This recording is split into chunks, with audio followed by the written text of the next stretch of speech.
मैं हूं ऋचा शर्मा और आप देख रहे हैं SR न्यूज गुजरात। 12 જૂનના રોજ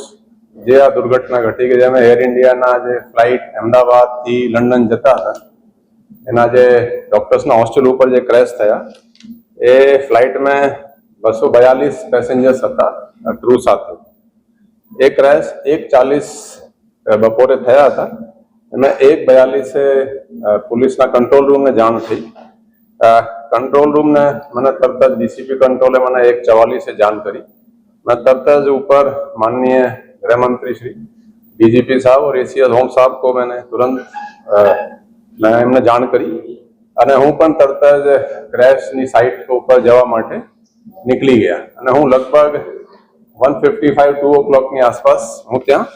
पहुंची गया। हूँ जયારે पहुंचो त्यारे ऑलरेडी डीसीपी क्राइम अने डीसीपी जोन 4 અને બીજા ઇન્સ્પેક્ટરો વગેરે ત્યાં હાજર હતા અને પોલીસ ત્યાં પહોંચી ગઈ હતી અને ત્યાં કામમાં લાગી ગઈ હતી। એમ્બ્યુલન્સ અને ફાયર બ્રિગેડ ફાયર ટેન્ડર્સ વગેરે ત્યાં બધા આપણા ફાયરના જે એના રેસ્ક્યુ અને રિલીફમાં કામમાં એ બહુ લાગી ગયા હતા। બીજી પણ ફોર્સિસ છે ત્યાં SDRF NDRF paramilitary forces CISF से बीएसएफ से सीआईएसएफ અને एसआरपी तो बिल्कुल ત્યાં ક્રેશના સાઇટના નજીકમાં જ હોય છે। આર્મી એરફોર્સ એના પણ જવાનો આવી ગયા હતા। ટૂંકમાં આ છે કે પેરામિલિટરી ફોર્સિસ અને આર્મ ફોર્સિસના જવાનો રેસ્ક્યુ રિલીફ માટે આવી ગયા હતા અને આપણી પોલીસ अपने સાથે થોડા ટાઈમમાં ડીજીપી સાહેબ અને એસીએસ હોમ સાહેબ અને અન્ય અધિકારીઓ પણ સ્થળ ઉપર આવી ગયા હતા। સૌથી પહેલા જે ચેલેન્જ હતા કે જે એમ્બ્યુલન્સ અને ફાયર ટેન્ડર્સ જે આવે છે અમદાવાદમાં કુલ 19 ફાયર સ્ટેશન્સ છે એના માટે ગ્રીન કોરિડોર રાખવાના એમ્બ્યુલન્સ માટે ગ્રીન કોરિડોર રાખવાના ટ્રાફિકના અરેન્જમેન્ટ કરવાના અને જે ફસાયેલા છે એને રેસ્ક્યુ કરવાના। એમાં આપણી પોલીસની ટીમે ખાસા મદદ કરી રેસ્ક્યુ અને રિલીફમાં। તમે જોઈ શકો ઘણા પોલીસના જવાનો અને અધિકારીઓ મદદ કરી રહ્યા છે। જે પહેલા જે સર્વાઈવર જે નીકળ્યા છે ત્યાં પ્લેનમાંથી એની સાથે એક પોલીસના મેઘાણીનગરના મયુરભાઈ કરીને છે કોન્સ્ટેબલ એ સાથે હતા ને એમ્બ્યુલન્સના એ સ્ટાફ પણ ત્યાં જોવા મળે છે। અને પોલીસની રિસ્પોન્સ ખૂબ જ સારી રહી। આપણા આ જે કામમાં છે મેં એક ત્યાંની ટીમ બનાવી ત્યાં બંદોબસ્ત સાઇટ ઉપરની ટીમ પછી એ હોસ્પિટલમાં લગભગ 1000 પોલીસના માણસો મોકલ્યા। ત્યાં એક જોઈન્ટ કમિશનર ક્રાઇમના હસ્તક બધા બંદોબસ્તની જવાબદારી બોડીઓને સોંપવાની ઇન્વેસ્ટિગેશન માટે એડિશનલ કમિશનર સેક્ટર 2ના હસ્તક આખી ટીમો બનાવી અને એ તરત જ આપણા ઇન્વેસ્ટિગેશનના કામમાં પણ લાગી ગયા હતા। તમે જુઓ તો અમે ઇન્વેસ્ટિગેશનમાં પહેલે આપણે તરત સ્ટેશન ડાયરીની એન્ટ્રી કરવાની એડી દાખલ કરવાની પછી પોલીસના ઇન્ક્વેસ્ટનું કામ હોય છે ઇન્ક્વેસ્ટ ભરવાનું ઇન્ક્વેસ્ટ ભર્યા પછી ડોક્ટરોને કામ शुरू થાય છે અને પોસ્ટમોર્ટમ કરવાનું ડીએનએનો સેમ્પલ લેવાનું।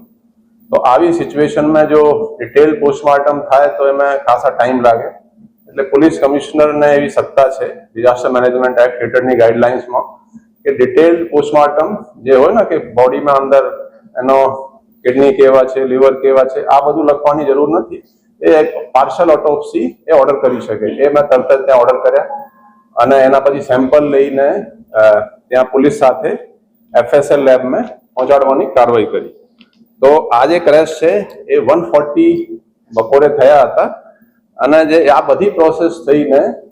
पुलिस सैंपल लईने गांधीनगर एफएसएल में रातना 12 तारीखना ज रातमां 00:19 hours मतलब 11 કલાકની ઓછા સમયમાં આપણે ત્યાં સેમ્પલ લઈને ત્યાં પહોંચાડી દેતા। એટલી ફાસ્ટ કામ હતું। પછી જે રિલેટિવ્સ આયા હવે 140 એ ક્રેશ થયા છે અને રિલેટિવ્સના સેમ્પલ પણ આપણે તરત જ લેવા માટેની એક અલગ ટીમો બનાવી લગભગ 200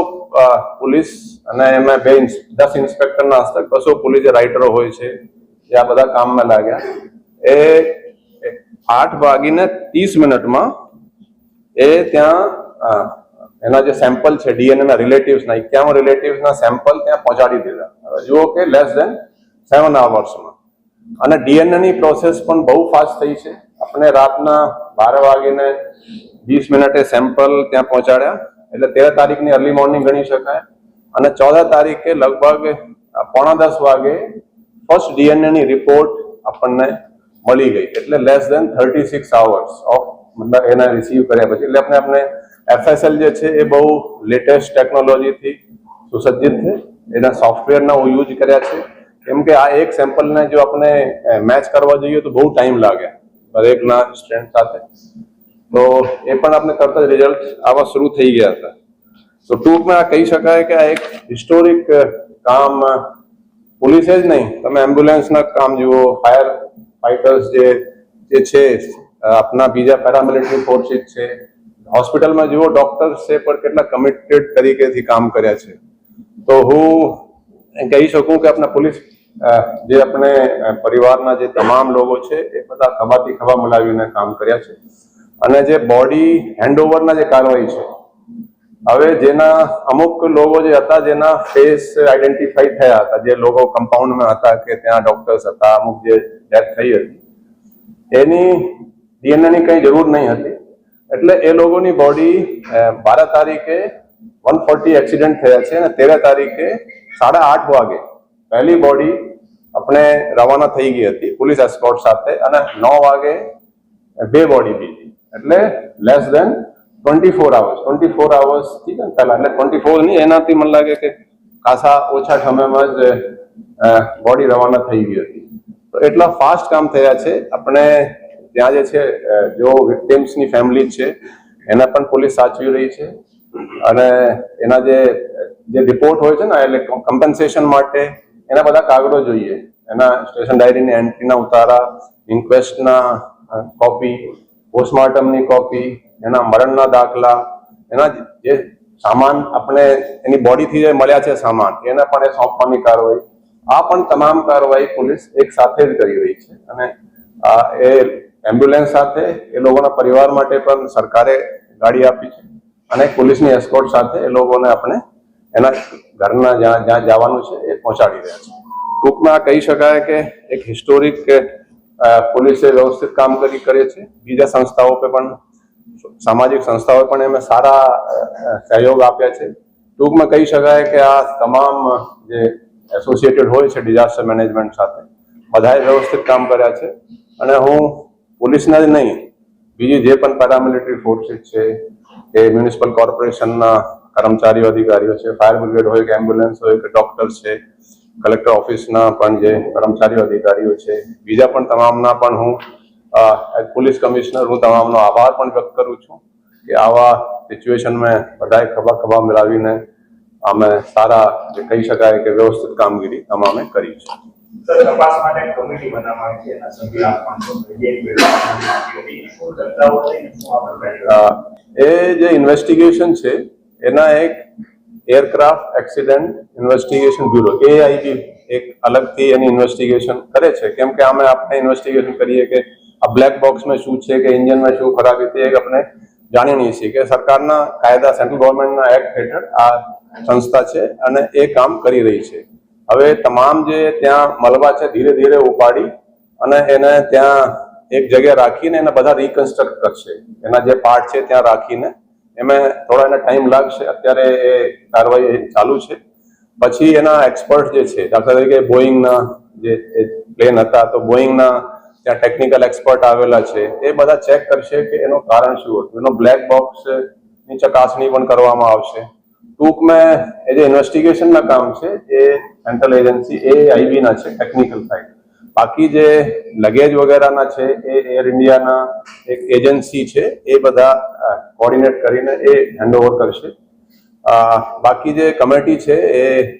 યુનિયન હોમ સેક્રેટરીના અધ્યક્ષતા હેઠળ છે, એની પહેલી મિટિંગ થઈ છે. એ બધા કારણોના જાણવા માટે અને જે એમાં જે ટર્મ્સ ઓફ રેફરન્સ છે એ મુજબ આપણે પણ એમાં મેમ્બર છીએ અને એમાં અત્યારે મિટિંગ થઈ છે અને આગળની કાર્યવાહી એમાં થશે. પરીક્ષા પણ થયા છે કે એરપોર્ટની આસપાસ કોઈ એવો ઇમારત હોય તો ત્યાં જઈને નોટિસ આપવાની અમદાવાદની અંદર આવી કોઈ કામગીરી નહીં. આ જે છે આ કદાચ મ્યુનિસિપલ કમિશનર કે ત્યાં કલેક્ટર હસ્તક હશે, એના આપણને આ અંગે કોઈ જાણકારી નથી.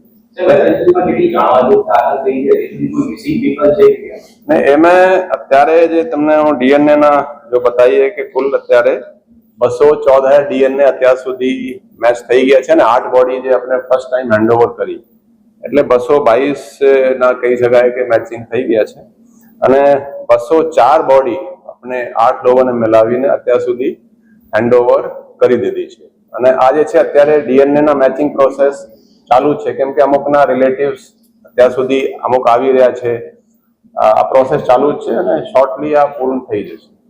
સર તમને પહેલો કોલ આવ્યો ત્યારબાદ તમે અમદાવાદ પોલીસે કઈ રીતે કાર્યવાહી કરવાની શું સૂચના આપી એટલે અમે તરત જ પહેલા તો આ ઇમરજન્સી છે એટલે આપણે તરત જ માન્ય ગૃહમંત્રી શ્રી ડીજીપી સાહેબ એસીએસ હોમ સાહેબ કો સૌથી પહેલા મેં જાણ કરી પછી અહીંયા સૂચના આપી કે બધા મોબિલાઇઝેશન માટે અને ટ્રાફિકના જે ઇસ્યુ આમે થાય છે ગ્રીન કોરિડોર આપવા માટે તરત ગ્રીન કોરિડોરની આપણે અરેન્જ કરવા માટે ટ્રાફિકને જાણ કરી ફોર્સીસના મોબિલાઇઝેશન કર્યા એરિયાને કોર્ડન કરીને એના રેસ્ક્યુ કરવાના છે રેસ્ક્યુની કાર્યવાહીને જે મદદ થાય અને ટૂંકમાં છે કે એમ્બ્યુલન્સ અને ફાયર બ્રિગેડના એ જે ટેન્ડર્સ હોય છે ફાયર બ્રિગેડ ટેન્ડર એને કોઈ રૂકાવટ મળવી નહીં જોઈએ આ રીતેની આપણે વ્યવસ્થા કરી ત્યાં એક ટીમો બનાવી ત્યાંના એક એડિશનલ કમિશનર જે સાઇટ ઉપર છે એડિશનલ કમિશનર સેક્ટર 1 ને એના ઇન્ચાર્જ બનાયા હોસ્પિટલના બંદોબસ્ત વગેરેની કાર્યવાહી માટે અને બોડીને હેન્ડઓવર માટે જેસીપી ક્રાઇમના કાર્યવાહી જિમ્મેવારી સોંપી અને ઇન્વેસ્ટિગેશન માટે એડિશનલ કમિશનર સેક્ટર 2 ને એ જવાબદારી સોંપી કેમ કે આ બધું જ પેરેલલ પ્રોસેસિંગ થવાના છે ઘણા બધા આ પણ કામ ચાલે રિલેટિવ્સના સેમ્પલ પણ લેવાનું ડેડ બોડીના પણ સેમ્પલ લેવાના એ બધા એક ટીમો બનાવીને આપણે ખરેખર વ્યવસ્થિત કોઓર્ડિનેશનથી કાર્યવાહી કરી છે સર મિસિંગ પર્સન કેટલા છે કોઈ પેલી આવી છે નહીં અત્યારે જે છે શોર્ટલી આ બધું ક્લિયર થઈ જશે કે કેટલા ડીએનએ ના ત્યારે કેમ કે આપણે તો લગભગ 318 તો પાર્ટ જે છે ને જુદા જુદા પાર્ટો મોકલ્યા છે રિલેટિવ્સ પણ આવી રહ્યા છે કેટલી એક્ઝેક્ટ ડેથ છે એનો પણ આંકડો within I think 2-3 days clear થઈ જશે એક્ઝેક્ટ આપણે કહીએ જઈએ તો એ વ્યાજબી નહીં ગણાય સર એડીની તપાસ જે ચાલે છે એ સૌથી મોટી તપાસ છે એમાં શું ખાસ તપાસ नहीं आम जैसे तपास है कि जैसे अपने कोई જ્યારે અંદર હશે કોઈ મોબાઈલ થી કઈ વિડીયો ઉતારતા હોય મોબાઈલ થી તો આપણે આવું ડિસિઝન લીધું છે કે જે મોબાઈલ ફોનો આપણે લગભગ 100 થી ઉપર મળ્યા છે ત્યાં અમુક બળેલા છે અમુક બળેલા નથી એને આપણે તમામની ફોરેન્સિક જાંચ કરાવીએ કે 1:38 મિનિટ પછી કોઈ વિડીયો હોય કે કોઈ ફોટોગ્રાફ હોય જેનાથી અંદરની સિચ્યુએશન આપણે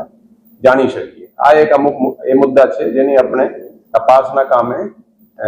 જોવાના છીએ બાકી તમામ જે તપાસ છે